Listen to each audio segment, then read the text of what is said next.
What's up, internet, and welcome to my channel. At the end of the video, you know what to do, or you don't. So in my last video, I reacted to George Carlin for the very first time, and some of you left a comment that I should check out soft language. So that's what we're gonna do today. Soft language, what could he mean by that? Maybe the whole political correctness bullshit, or words that you can't say anymore because it offends someone, which is pretty much every word. So yeah, let's check it out.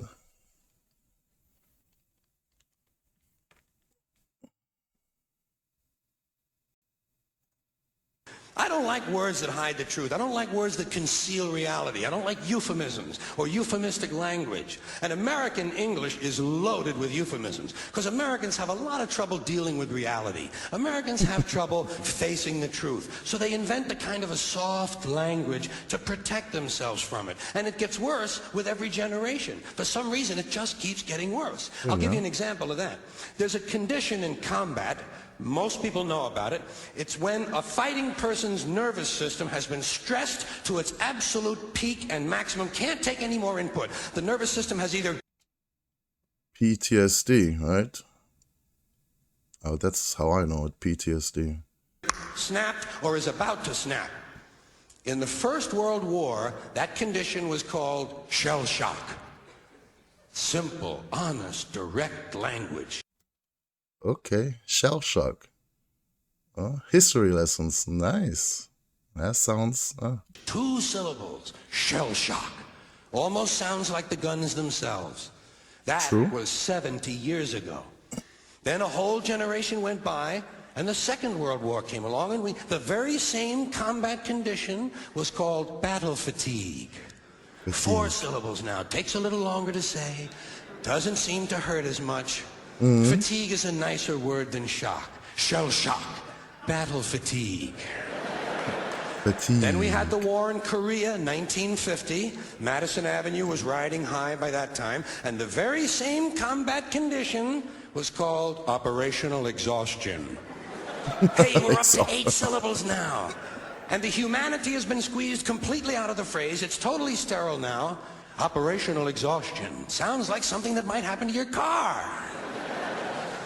Then, of course, came the war in Vietnam, which has only been over for about 16 or 17 years. And thanks to the lies and deceit surrounding that war, I guess it's no surprise that the very same condition was called post-traumatic stress disorder. Yeah, that's how I know it, PTSD. Still 8 syllables, but we've added a hyphen. And the pain is completely buried under jargon. Post-traumatic stress disorder. I'll bet you if we'd have still been calling it shell shock, some of those Vietnam veterans might have gotten the attention they needed at the time. I'll bet you that. I'll bet you that. Facts, true.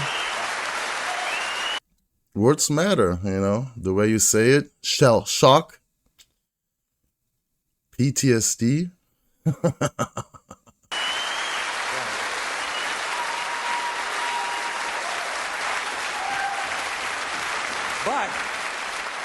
But it didn't happen. And one of the reasons is because we were using that soft language, that language that takes the life out of life. And it is a function of time. It does keep getting worse. Give you another example. Sometime during my life, toilet paper became bathroom tissue.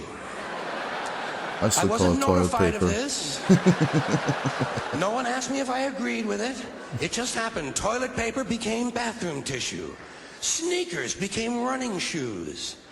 False teeth became dental appliances. Medicine became medication. Information became directory assistance. The dump became the landfill. Car crashes became automobile accidents. Partly cloudy became partly sunny. Motels became motor lodges. House trailers became mobile homes. Used cars became previously owned transportation. Oh, God, yeah. Room service became guest room dining. And constipation became occasional irregularity. When I was a little kid, if I got sick, they wanted me to go to the hospital and see the doctor. Yeah. Now they want me to go to a health maintenance organization or a wellness center to consult a healthcare delivery professional. Poor people used to live in slums. Now the economically disadvantaged occupy substandard housing in the inner cities. And they're broke. They're broke. They don't have a negative cash flow position. They're fucking broke. Because a lot of them were fired. You know, fired. Management wanted to curtail redundancies in the human resources area. So many people are no longer viable members of the workforce. Smug, greedy, well-fed white people have invented a language to conceal their sins. It's as simple as that. The CIA doesn't kill anybody anymore. They neutralize people. Or they depopulate the area. The government doesn't lie. It engages in disinformation. The Pentagon actually measures nuclear radiation in something they call sunshine units.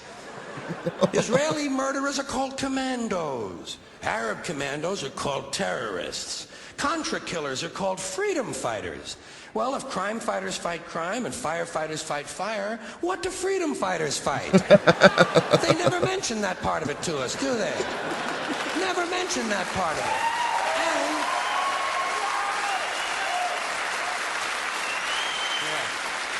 And some of this stuff is just silly. We all know that. Like on the airlines, they say they want a pre-board. Well, what the hell is pre-board? What does that mean? To get on before you get on? They say they're going to pre-board those passengers in need of special assistance. Cripples. Simple, honest, direct language. There's no shame attached to the word cripple that I can find in any dictionary. No shame. That's the way you say it, yeah. Attached to it. In fact, it's a word used in Bible translations. Jesus healed the cripples. Doesn't take 7 words to describe that condition. But we don't have any cripples in this country anymore. We have the physically challenged. Is that a grotesque enough evasion for you? How about differently abled? I've heard them called that. Differently abled. You can't even call these people handicapped anymore. They'll say, we're not handicapped, we're handy-capable. These poor people have been bullshitted by the system into believing that if you change the name of the condition, somehow you'll change the condition. Well, hey, cousin, doesn't happen. Doesn't happen. We have no more deaf people in this country, hearing impaired. No one's blind anymore, partially sighted or visually impaired. We have no more stupid people. Everybody has a learning disorder. Yeah. Or he's minimally exceptional. How would you like to be told that about your child? He's minimally exceptional. Oh, thank God for that. Psychologists actually have started calling ugly people those with severe appearance deficits. It's getting so bad that any day now I expect to hear a rape victim referred to as an unwilling sperm recipient. I mean, yeah, true. And we have no more old people in this country. No more old people. We shipped them all away, and we brought in these senior citizens. Senior citizen. Yeah. Isn't that a typically American 20th century phrase? Bloodless, lifeless. No pulse in one of them. A senior citizen. But I've accepted that one. I've come to terms with it. I know it's here to stay. We'll never get rid of it. That's what they're going to be called, so I'll relax on that. But the one I do resist, the one I keep resisting, is when they look at an old guy and they'll say, look at him, Dan. He's 90 years young. Old. Imagine the fear of aging that reveals. To not even be able to use the word old to describe someone, to have to use an antonym. And fear of aging is natural, it's universal, isn't it? We all have that. No one wants to get old, no one wants to die, but we do. So we bullshit ourselves. I started bullshitting myself when I got to my 40s. As soon as I was in my 40s, I'd look in the mirror and I'd say, well, I guess I'm getting older. Older, yeah. Older sounds a little better than old, doesn't it? Yeah. Sounds like it might even last a little longer. There.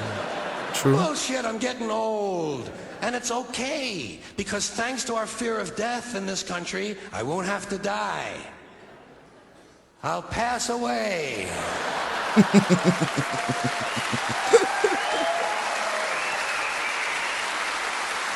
To where? Or I'll expire like a magazine subscription. If it happens in the hospital, they'll call it a terminal episode. The insurance company will refer to it as negative patient care outcome. And if it's the result of malpractice, they'll say it was a therapeutic misadventure. I'm telling you, some of this language makes me want to vomit. Well, maybe not vomit. Makes me want to engage in an involuntary personal protein spill. Thank you all. Great. He is so great. He is so great. What's kind of funny is, well, actually, not funny, kind of scary and concerning, that this is what, 30, 35 years old, and it's still pretty much the same today. Only today, it's more out in the open, and it got worse.